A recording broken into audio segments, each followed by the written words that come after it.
حضرت ابو موسیٰ رضی اللہ تعالیٰ عنہ سے روایت ہے کہ رسول اللہ صلی اللہ علیہ وآلہ وسلم نے فرمایا، بندے کو چھوٹی بڑی مصیبت پہنچتی ہے تو وہ اس کے گناہوں کی وجہ سے پہنچتی ہے، اور جن سے اللہ تعالیٰ درگزر فرماتا ہے وہ تو کہیں زیادہ ہیں۔ اور آپ صلی اللہ علیہ وآلہ وسلم نے یہ آیت تلاوت فرمائی، اور تمہیں جو مصیبت پہنچتی ہے وہ تمہارے اپنے اعمال کا نتیجہ ہوتی ہے، اور وہ اکثر برائیاں معاف کر دیتا ہے۔ مشکوٰۃ المصابیح حدیث نمبر 1558۔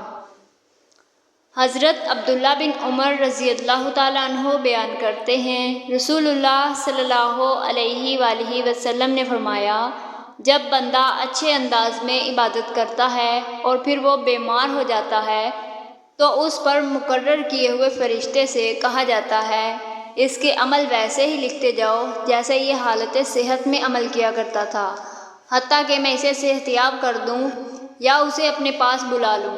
مشکوٰۃ المصابیح حدیث نمبر 1559۔